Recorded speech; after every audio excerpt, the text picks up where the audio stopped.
Let's do it. It is. Recording in progress. Morning. I'd like to welcome everybody to the Tuesday, May 30th meeting of the St. Joseph County Board of Commissioners. Please stand for the Pledge of Allegiance. I pledge allegiance to the flag of the United States of America and to the republic for which it stands, one nation, under God, indivisible, with liberty and justice for all.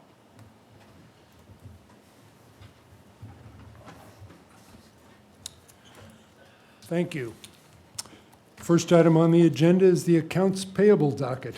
Do we have a motion? Motion to approve. Second. We have a motion and a second. Commissioner Fleming, Aye. Commissioner Dieter, Aye.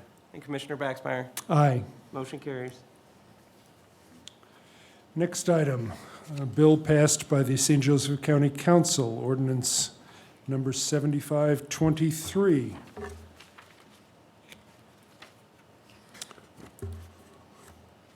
What's our ordinance? That was to appropriate some through the NACHO program. Paying more bill. Paying more Yes. Do we have a motion to approve? money. A motion to approve this ordinance Ordinance. 75, number 23. Ordinance 7523. Second that. We have a motion and a second. Commissioner Fleming, Aye. Commissioner Dieter, Aye. Commissioner Baxmeyer. Aye. Motion carries. Next is Resolution R13-C-2023, the redevelopment agreement between St. Joseph County and General Motors. Good morning, Bill Shalio, Economic Development Director, part of Department of Infrastructure Planning and Growth with offices on the 7th, 11th floor. Before you is Resolution R13C-2023. This would supersede Resolution R12C-2023 that was approved at your last meeting. The difference between this version of the development agreement and the development agreement that you approved last Tuesday is the inclusion of the two provisions, one related to gas and one related to electric.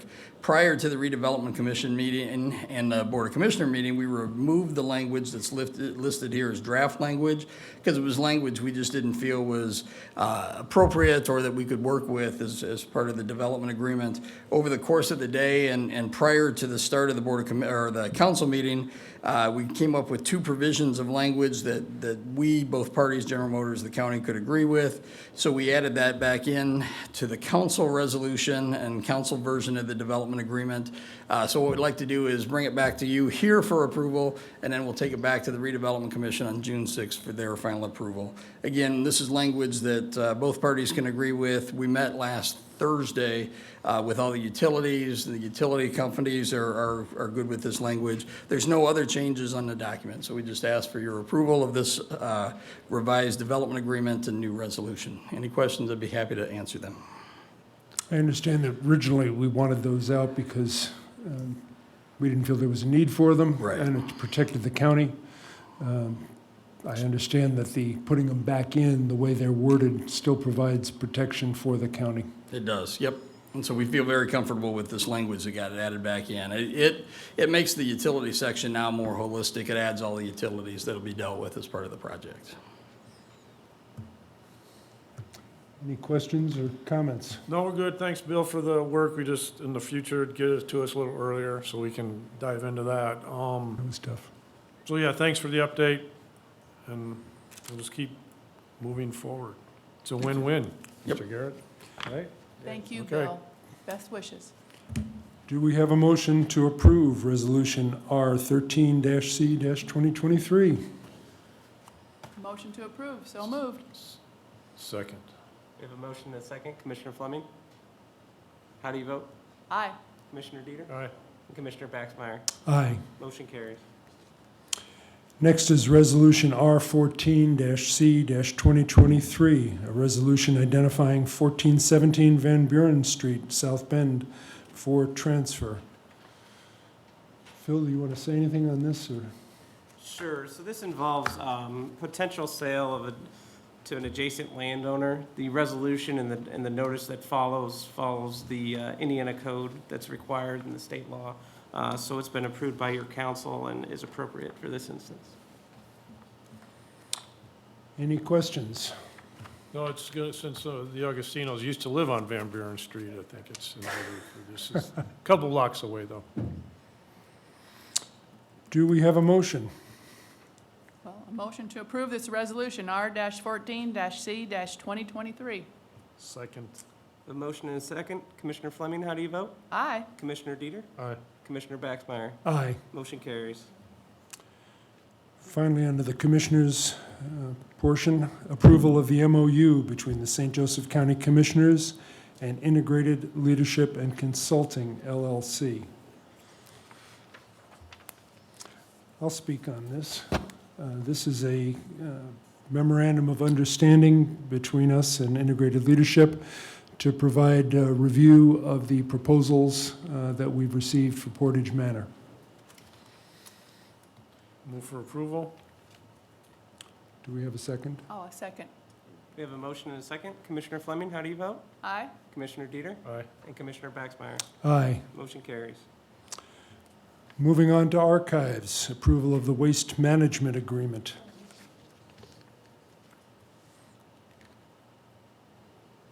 Hi, Katrina Carter, Archives, 1140 South Lafayette.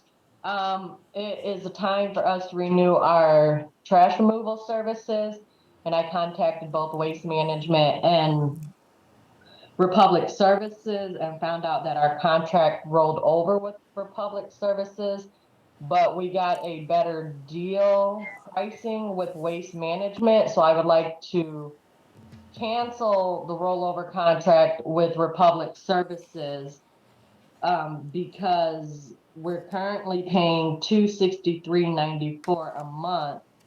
And when I asked about our base price, they say that the price increases in our contract, which I understand, but in their new bid, they told me my rate would be $151.90, yet they're still charging me $263. And Waste Management gave me a quote for the same size dumpster and the same service for approximately $88.42 a month. So that's a big savings to me. So I would like to move forward with Waste Management. Well, we're certainly glad you're looking for ways to save money. Me too. There is no penalty for canceling our contract with Republic. I did not see one in the paperwork after the rollover. I think Mike looked at it, but I'm not 100% sure. You could always make a motion to approve subject to legal's review. I think we should do that since Mike couldn't be here this morning. Okay. Is Bree here? Oh, do you know, Bree, offhand, do we have other contracts with Republic? God bless you. Bree Roberts with County Procurement. We don't with Republic. Okay. This building actually also uses waste management and then recycling services through them as well. Okay, So I would agree with Katrina. cool. So we make a motion for legal to review it? I would say motion to approve subject to legal's review. Okay. I think so. You Are said the you motion? making that motion, Mr. Dieter? I am. I did. Okay. I'll second that. We have a motion and a second. Commissioner Fleming, how do you vote? Aye. Commissioner Dieter, how do you vote? Aye. And Commissioner Baxmeyer? Aye. Motion carries. Thanks. Thank you. Katrina. I'm glad you didn't sit down, since you're next on the agenda. Here I am. Request to advertise Take care. for fleet management. Thank you. Bree Roberts again, offices on the 7th floor of this building, Director of Procurement. So this is the culmination of a lot of efforts to try to get to a unified fleet program spearheaded by Commissioner Dieter. So we've been working And on. former council member Krasinski. There you go. I think Bob's on.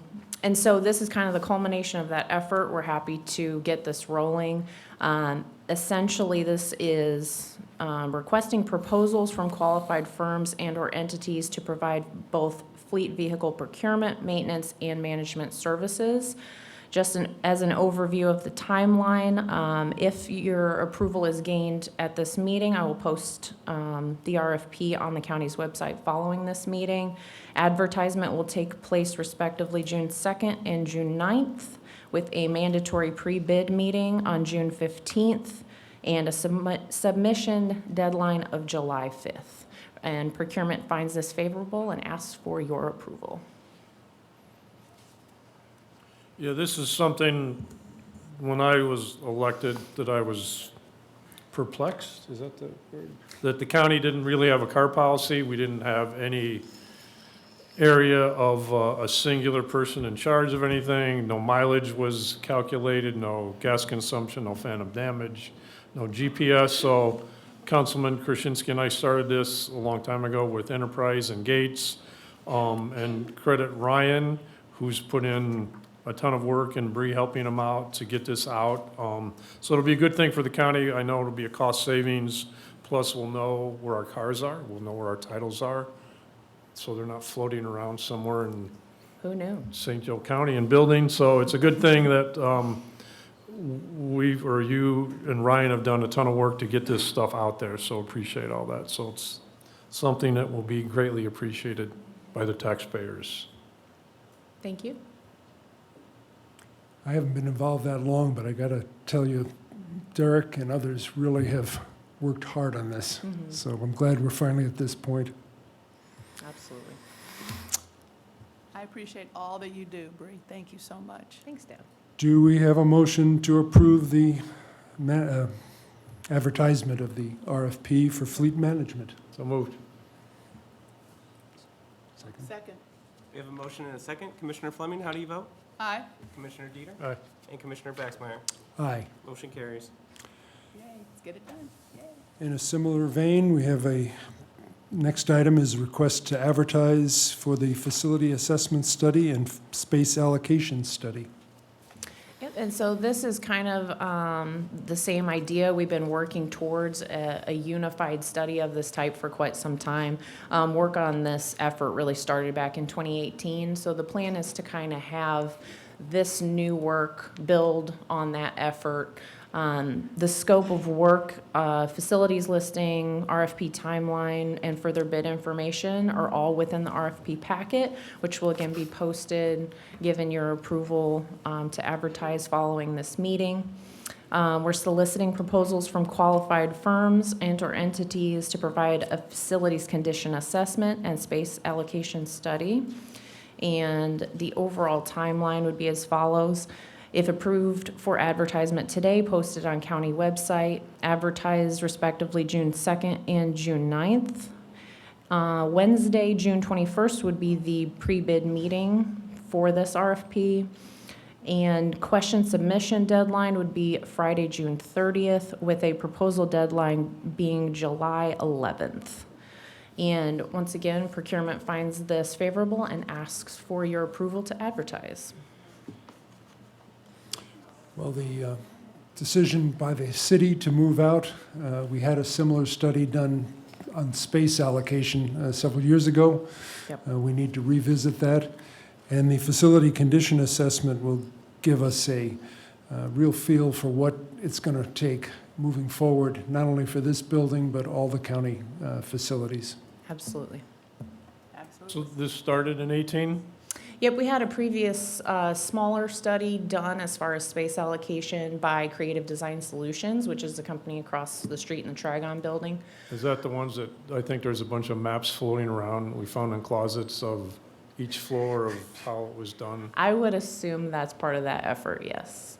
discombobulated, of course. So again, like Carl alluded to, this just isn't the city's possible, which I don't think they're ever going to move, because I think they got that, school corporation got that squared away with Garitoni. But we do need to find out what we're doing, because we do need to do something with the health department. I want to move them across the street to take over at the building department, which I think he may want to comment tonight. An incident that happened with the fire department not able to get all their equipment in there. So, yeah, this is a good thing. We need it, and then we need to find out where we're going in the future years in county government, if we're still here. Is that a motion to Sure. request to advertise the RFP? Yes, it is. I'll second that. Motion and a second. Commissioner Fleming, how do you vote? Aye. Commissioner Dieter? Go on, aye. And Commissioner Baxmeyer? Aye. Motion carries. Thank you. Thank you. Next, under infrastructure planning and growth, approval of the engineering services agreement for Riverside Garage assessment. Good morning, Sky Meadows, Department of Infrastructure Planning and Growth, offices on the 7th and 11th floor. What you have before you is it's a proposal for a study an agreement for a study to look at the Riverside Garage site from an aspect of what would be needed to bring it up to pretty much the standard that we've set for the projects we're doing at the Woodland, North Liberty, and New Carlisle garages that are being done this year, and also to accommodate the issue that we currently have for space. When the New Carlisle and Granger garages were closed shortly after COVID, we ended up bringing about 15 to 20 more people from those sites to the Riverside site, in addition to the 15 to 20 that were already there. So we currently have a building that's built to staff maybe 15 to 20 people, but we have anywhere from 30 to 35, 40 there. So this study will look at what would be needed to bring it up to be able to handle the staff numbers we have there per our current highway program and how we want to operate, and also what it would take to bring that garage itself up to the standards of what we're setting for the other garages in the area. That agreement would be with DLZ, who's done all the other work for us on the garages, in an amount of not to exceed $65,000. We have reviewed the fees and found them to be reasonable and request your approval, and I'm happy to answer any questions.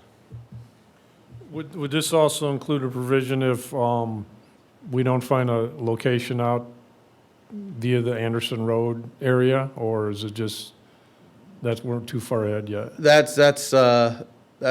It does. This proposal itself doesn't look at that aspect, but no, this proposal doesn't look at that aspect. Okay, so that would be an extra Yes, sir. caveat, Yes, sir. as they say, if we go that way. Okay, and I know that our EMA people who are in attendance, they've been working very hard to clean up that garage up there, and they're almost completed with that, so that adds a little more space or whatever, so. Yes. Gosh, a few years ago, we were going to update that, and it never got updated because of the COVID. So I'm glad that hopefully we can update it and get it improved so much better, because a lot of things that we were going to do with the COVID, we couldn't do so many things anymore. So I want everybody to be happy and healthy, yes. So, yeah, Yes, and ma'am. good, yay. Yes, ma'am. Yeah. Called raising the roof. What, hon? Raising the roof. We're raising the roof. Oh, well, yeah. I've been we're out gonna there be with- updating things, because and we had other places too we were going to do. But anyway, so yeah.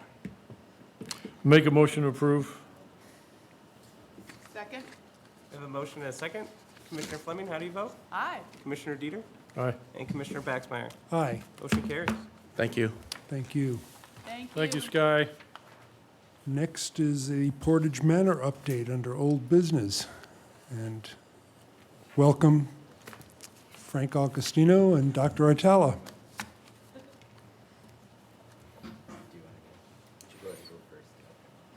State your name and your address. I'm Dr. Silvana Atala, 50535 Fox Trail in Granger. So it's been kind of, going back and forth of what the next step would be. So one, I did submit a proposal, and there's a certain conditions that this proposal, in order to go forward. One is for sure the funding that the county, the 2.7 million. So without that funding, for sure, I cannot proceed. That is one of the things. The second thing is licensing. I was asked to provide licensing, which I have, emailed several entities, and I am not able to obtain a license to operate the building if I do not own the building. So it's kind of a catch-22, like, okay, so what do we do? So I really leave that in the commissioner's hands, because without these two things, then, things cannot go forward. For sure, you know, as I said, the funding and the licensing, without me providing proof that I own the building, I'm not able to get licensing, so. I'm sorry, what did you say, your licensing? I couldn't hear you, Yeah, the licensing for license what? in order to operate a building, I will need a license. And when I emailed, they said the license, I have to provide proof of purchase, like that I actually own the building. So without that, I cannot apply. And, you know, without the commissioners, you approving, you know, like even if you said like, you know, in 3 months, you know, there has to be some kind of document that the state wants to, you know, to see that the building will be taken over on such and such date, and then in that condition, they will provide licensing, but. I think Mr. Augustino can fill the blanks in. Frank Augustino, 131 South Taylor Street, South Bend, Indiana.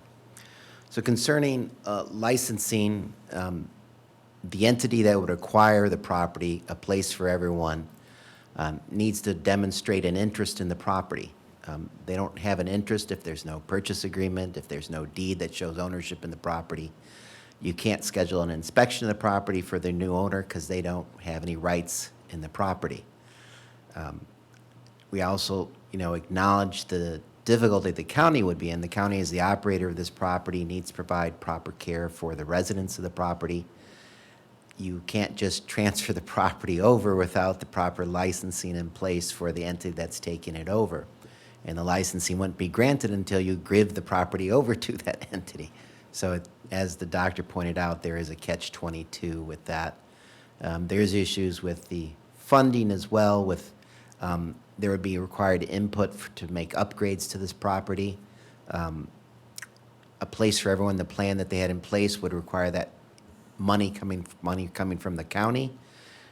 Private funding would not be available for at least a year down the line with that. And so, again, the idea of an immediate transfer of the property faces feasibility issues with regard to licensing and funding. The doctor still fully supports trying to pursue a viable option for this property.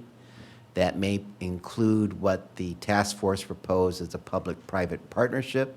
That's not before the commissioners today to decide that. That may include another plan where the property, the residents are secured in another location, the property is transferred to A Place for Everyone or another entity, and then the property is upgraded and the residents return. But again, that is not before you today as the commissioners. What is before you today is whether you would transfer the property currently to A Place for Everyone. And we recognize that there are difficulties with regards to feasibility on that, both on a funding and a licensing scale.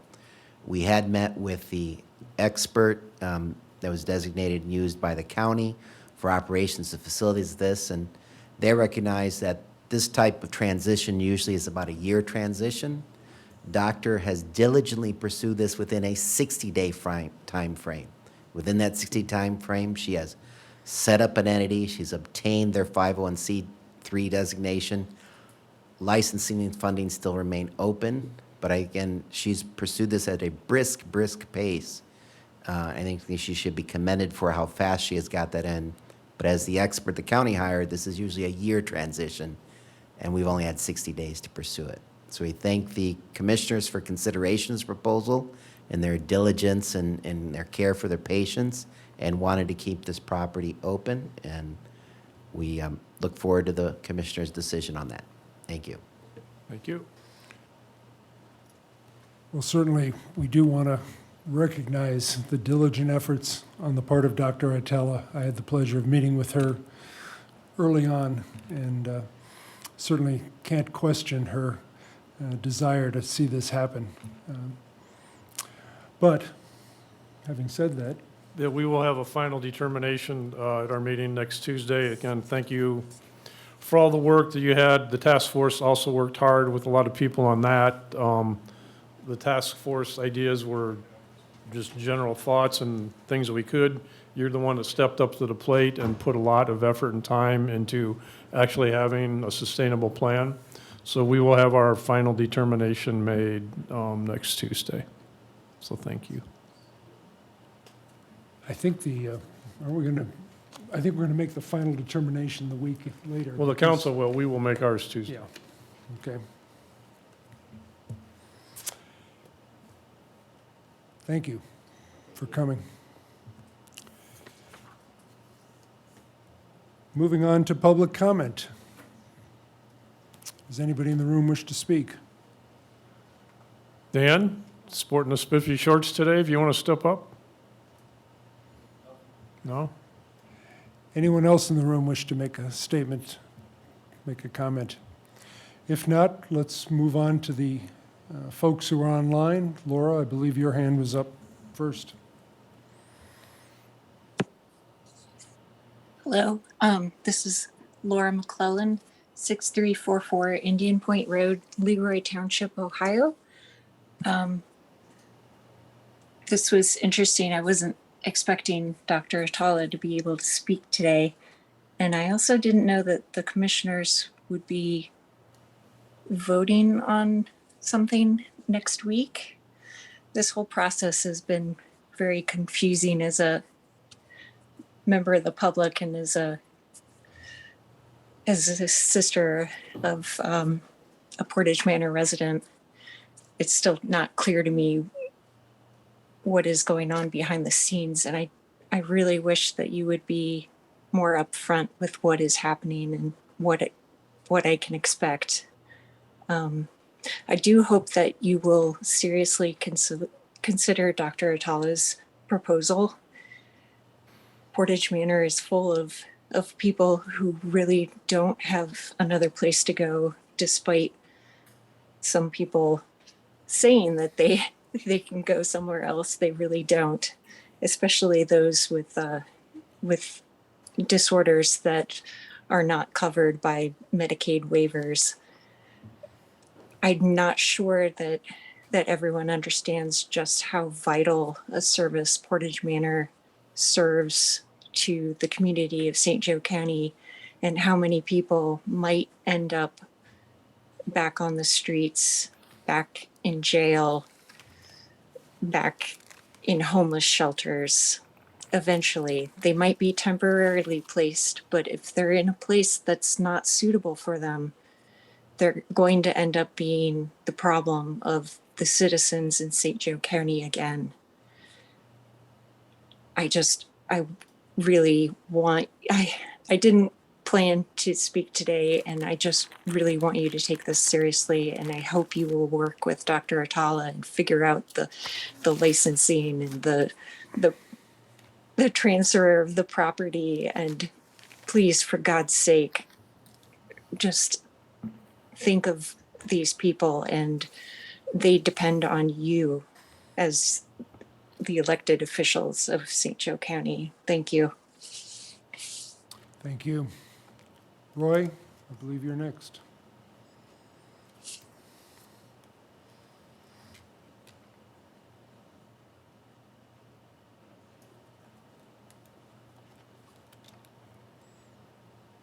I think you're muted. Good morning, Commissioners. Good morning. Roy Signs, 426 South Beach Street, South Bend, Indiana. A couple things to kind of,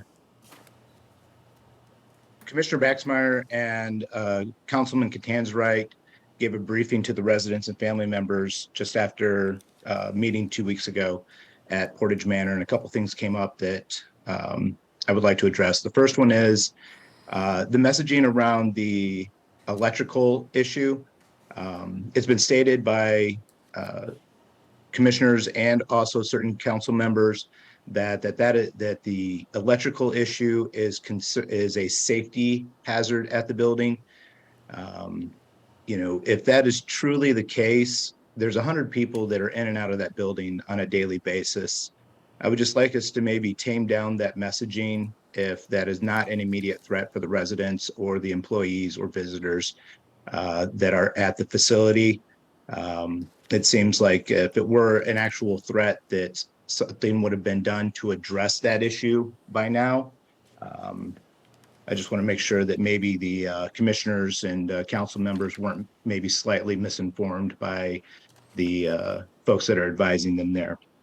The other thing that came up in that meeting was that the previous company who submitted an offer to purchase property at Portage Manor has also submitted a second offer. I'm assuming because their CEO is on this call as well, that there has been a second offer submitted on at least a portion of the property at Portage Manor Farms. I would like to know at what point will the commissioners reveal what that proposal will look like, even if it is city-driven. It seems to be the same developer, and trying to understand what that means for the community as well as for the development in that area. Thank you and have a good day. Thank you. Anyone else online? I'm not seeing any other hands raised. If not, do we have a motion to recess? So moved. Second. Commissioner Fleming, how do you vote? Aye. Commissioner Dieter? Aye. And Commissioner Baxmeyer? Aye. We are adjourned. Thank you. Recording stopped.